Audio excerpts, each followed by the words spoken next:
welcome to Potion Sword Run.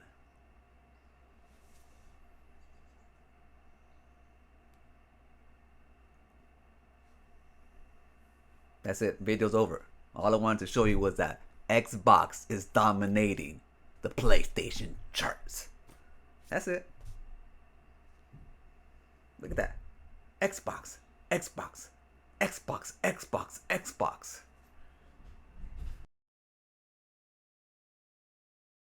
Now, this is nothing new.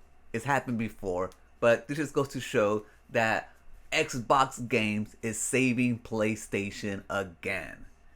It happened a few months ago, and it's happening now. It has the charts from April all the way till now, and Forza has dominated PlayStation charts, followed by Oblivion, and then we have MLB The Show, which is a PlayStation game, respectfully at number 3. And then we have Call of Duty, and we have Doom, we have Indiana Jones, and we have Minecraft, all from Microsoft. Where is it? 6 out of the top 10 games are Microsoft games. Xbox games, essentially. So it just goes to show that those greedy mother effers were correct doing this, going third party, following the Sega route, if you want to compare. And that's pretty much what they're doing, except they're still making consoles, supposedly. So, confusing times. We'll see. I mean, it's working. They're selling gangbuster games on PlayStation, which is funny, right? And then they have, they sell whatever they sell on Xbox, but they have Game Pass on Xbox, so they have that revenue as well. So it's like they're getting the best of both worlds. They're selling on PC. I mean, they're having other people make their damn consoles for them and shit. So, like, are they like master geniuses? Like, the only thing that they did was just like offload all the potential waste and like the potential losses, put them on other people. Whatever. The games are freaking selling, and it's good for PlayStation fans because they had nothing to play. You have a handful of exclusives on the PlayStation that are not on the PlayStation 4, and even then it's like, like Stellar Blade, cool, okay. Last of Us, I don't know how many remasters on there. They have the Ghost of Yotei coming out, I guess. They have the Ghost of Tsushima, okay, but that's on PlayStation 4 as well. What the hell's on PlayStation 5's exclusive? Dark Souls, the one that came out with like the remaster when it first came out. Ratchet and Clank, Spider-Man. I mean, it's okay. That's on PlayStation 4. See, it's like, come on, man. But anyways, it's good to see that at least other people get to enjoy these games. PlayStation fans get to enjoy games now. But it really did come in clutch for them, because if it wasn't for these games, like, what would PlayStation fans be playing? They ain't playing no PlayStation exclusives. And that's one thing I want to illustrate here. A lot of people always say, that the exclusives what sells consoles. Exclusives what sells. Not really. The PlayStation sells for its name alone. It's like buying, like a Toyota or something. It's just like, it's a staple. PlayStation is Coke, and the rest of it is Pepsi. Xbox came in with the RC Cola attitude and wanted to just take it to the man, but now he revealed to be the man. But anyways, so it's like Coke. It's like you buy Coke because it's Coke, not necessarily just because it's a standard. And so that's why people buy it. But most of the games that are sold on there, as you look here, are third party. They're not the first party game. That's why Sony is struggling with their first party studios and trying to sell games, barely making a profit. Some don't even make a profit at all. So it isn't, their power doesn't come from their first party studios and their exclusives. It comes from their hardware, and people buying their hardware to buy third party games. Grand Theft Auto, Xbox games, obviously. If you look at the list, you have Ubisoft games there, and Take-Two Interactive, WWE, like mainstream type games. Call of Duty, mainstream type games. Minecraft, mainstream type games. Wrestling, mainstream type games. That's what the mainstream, everybody, audience out there goes and buy. They don't go and buy like the niche, like they don't go buy a Claire Obscure, 33. that's for hardcore gamers that get the word out, and eventually something like that trickles down to mass media or to the mass audience. It's not the other way around. They don't go looking for those niche odd games.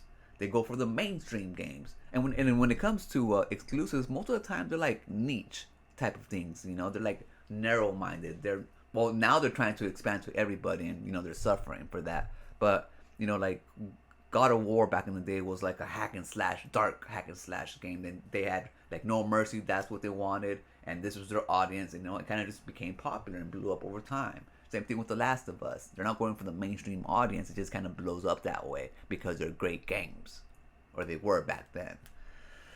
Now, you know, they're doing the reverse stuff. Anyways, so what I'm trying to say is that third-party games is what drives PlayStation sales, not the first-party games. And as you can see, they're struggling, and they're not even on the top 10. Mostly because there isn't any out there. But for the ones that are out there, they're not doing so well. So I don't know. I don't hate it. I like that PlayStation is welcoming the help. I mean, they could always just shut Microsoft and say, no, your game's not allowed and we're going to be all stupid, you know. But no, they have their ecosystem open, and that's the way I think it should be. And so I have no doubt that PlayStation games will also sell on Xbox, maybe not to the degree that they're selling on PlayStation, because the PlayStation has a big, like I think 3 times the install base, or 3 times or almost double. I don't know what it is. I don't keep track of the numbers. I don't give a shit because I'm just here to game. You know, I'm not here to freaking keep with their finances. But you know, we know. So let me know what you guys think. Like these are good games. You know, like Forza, freaking awesome. Forza 5, oh, Horizon, like that's how you do open world racing type of games. So much things to do in the open world. So much things to explore and find. Races, like just like so much unlockables. You know, jumps, everything that it has. What it has everything that Mario Kart World Tour does not have. It's like just copy that shit, Mario. Take all the Nintendo. Take all the features and everything that Horizon or other open world games have already developed and just steal it. Put that shit in your game. Make it fun. Because the open world in World Tour Mario Kart is half baked. Like there's nothing to do. Like I would love to explore an open world Mario in like a Mario Kart type thing, like a driver type of escape game or Grand Theft Auto type of thing where you get in your car and just drive around everything and kind of explore things. Come on, right? But this is not it. This is just like empty land where you kind of explore like an empty type of Mario theme park, but it's not really anything to do. Like, and that's kind of one thing that I know I'm going on a tangent, but I don't give a shit. I talk about whatever I want to talk about. But that's one of the things that Sonic Frontier suffered from.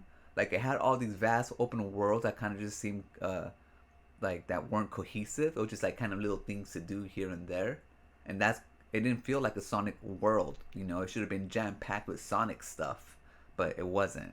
And so that's kind of like what Mario suffers from. The World Tour it has all the different scenery and stuff. It feels like it, but it's empty. It's empty. And so when you look at Horizon, that's how you make a freaking racing game. Plus it's beautiful, it's fast, man. And there's like so many DLC. Like it keeps on going. It's a live service game if you're into like driving live service games. And so I'm happy that PlayStation fans get to play it. But also the Elder Scrolls Oblivion's #2, and obviously the remake was pretty good. I jumped into it for a bit, but then it reminded, like all the little things reminded me of why like I kind of stopped playing it. I already passed it like a long time ago when it came on the 360, so I already had my feel. But for anybody who hasn't played it and who wants like a great adventure game, then obviously it's good to go. And I know eventually it came out on the PlayStation, but I don't think it launched on PlayStation if I'm not mistaken.